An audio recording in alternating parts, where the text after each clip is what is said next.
Good Morning Business, le grand entretien. C'est l'autre micro. Oui. À 8h18, notre invité, c'est Thierry Cotillard, le président du groupement Les Mousquetaires. Bonjour. Bonjour. On va évidemment parler d'inflation, de baisse de prix ou de hausse de prix. On va commencer quand même par la France moche.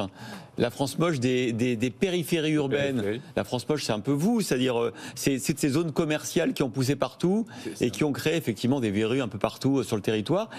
C'est peut-être le nouvel Eldorado, parce que finalement, il y a plus de foncier avec cette loi sur la non-artificialisation des sols. Vous avez plein de foncier. Ça fait 40 ans qu'on n'a pas fait de gros travaux. Pourquoi pas faire des belles choses, refaire des bureaux, des usines, des centres commerciaux, des logements. Le gouvernement présente son plan aujourd'hui. Vous êtes partant ? On sera à La Réunion et comme vous le dites, c'est une opportunité. Ça a été construit il y a 40 ans, 50 ans. Les choses ont évolué et on le voit comme une vraie opportunité. Ouais.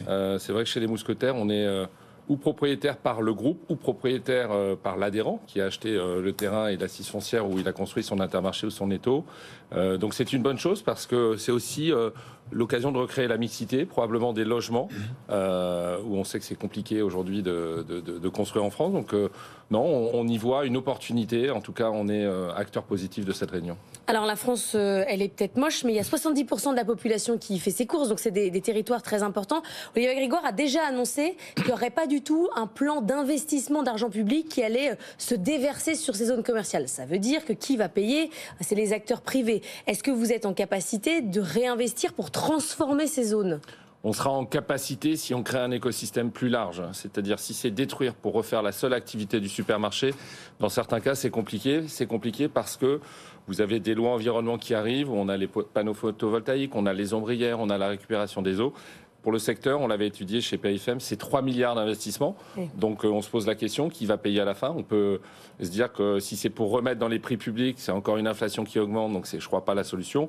Donc en fait, on abordera, nous, la question en se disant il faut voir des constructeurs comme Altarea, comme Nexity, et d'autres aussi acteurs de loisirs pour réinventer un lieu de vie où finalement le financement sera copartagé parce que la seule activité du supermarché ne suffira pas. Oui, c'est pas forcément, vous avez raison, mais c'est pas forcément une zone de coût, c'est peut-être aussi une zone de profit, voilà, si on en fait des ensembles. C'est pour ça, il faut qu'on l'étudie en se disant il y a aujourd'hui une activité commerciale, mais il y aura des revenus, ce seront des loyers, d'autres revenus qui vont faire que ça s'équilibrera, donc on n'est pas inquiet. Vous allez fabriquer de l'énergie aussi avec les panneaux photovoltaïques, etc., notamment sur les toits des hypermarchés, ça existe déjà d'ailleurs. Oui, c'est des ROI qui étaient très longs, mais au prix de l'électricité aujourd'hui, ce ne sera pas 20 ans le ROI, ce sera certainement plus court si ça reste très très haut. Donc on investit et évidemment ce sera pour avoir un retour sur investissement dans les années qui viennent.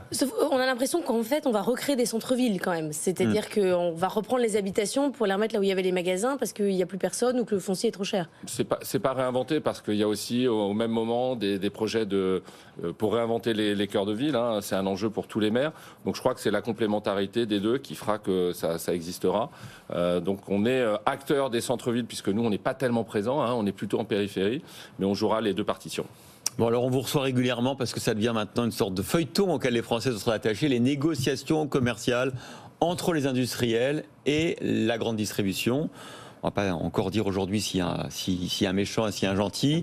C'est une négo commerciale entre deux parties. Le gouvernement veut que ça aille plus vite, veut notamment avancer la date des négos commerciales. Est-ce que c'est une bonne chose ? Et est-ce que ça pourrait permettre effectivement d'avoir des baisses de prix plus rapides que prévu ? C'est une bonne chose puisqu'on l'avait demandé lorsqu'on a vu Bruno Le Maire et Olivier Grégoire. Ils se sont emparés du sujet. Avancer les négos, c'est une chance de gagner 3 mois dans l'application de tarifs qui serait en baisse et donc d'en faire profiter les consommateurs. Et obtenir aussi, c'est le deuxième volet, le fait qu'on puisse renégocier tout au long de l'année serait la nouvelle donne.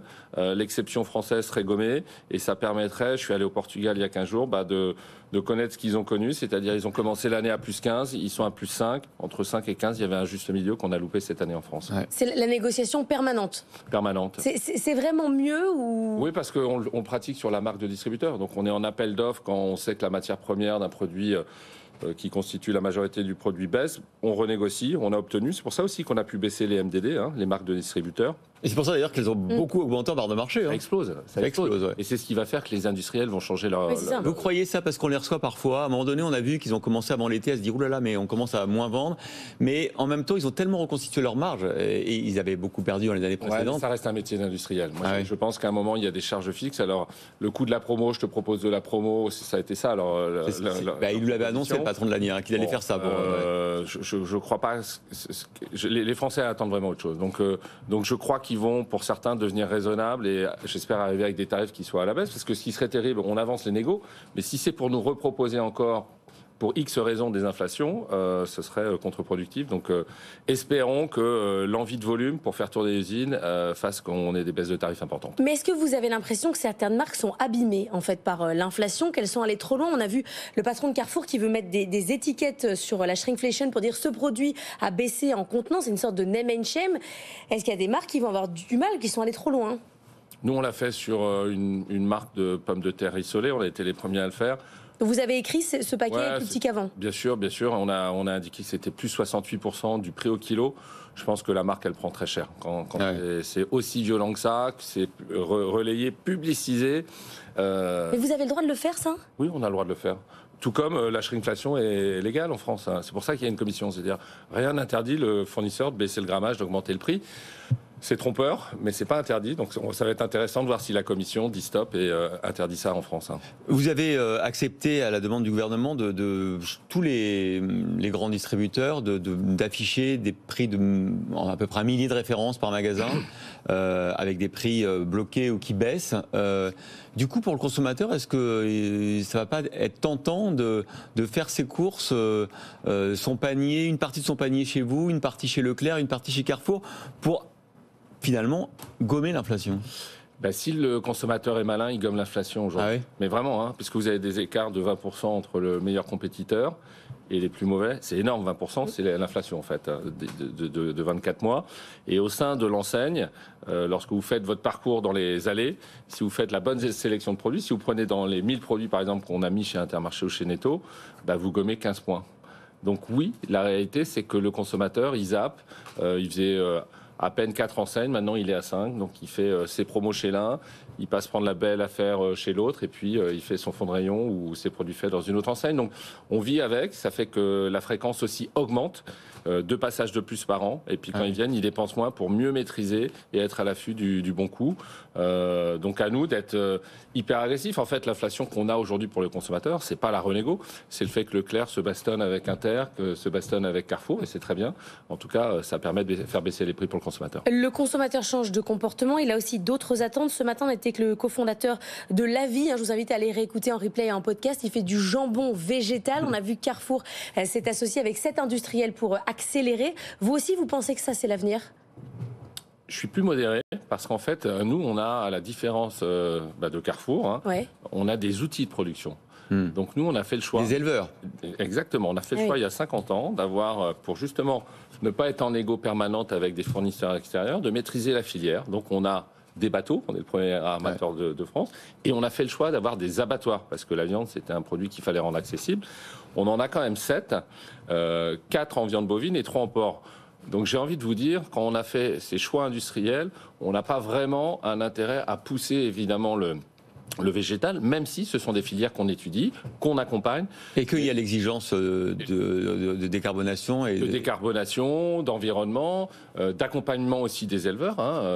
Des associations comme L214 mettent aussi la pression pour remettre tout ça dans l'axe et travailler, je dirais, avec des méthodes plus saines.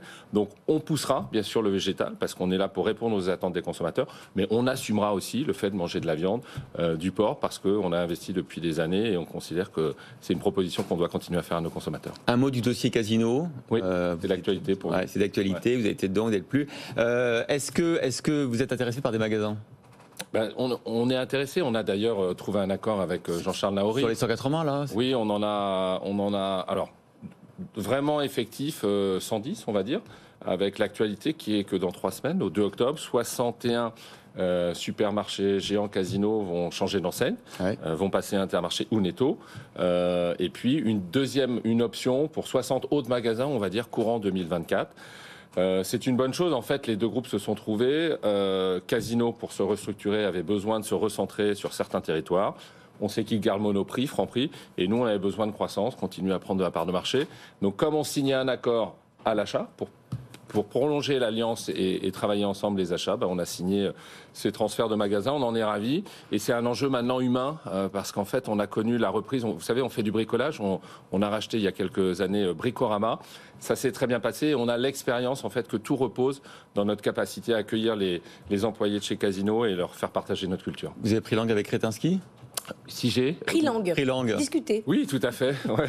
On s'est rencontrés, on a eu l'occasion de se voir une ou deux fois, en toute transparence aussi avec le groupe Casino, parce que ça devient notre partenaire demain, donc c'était important d'apprendre à se connaître, exactement.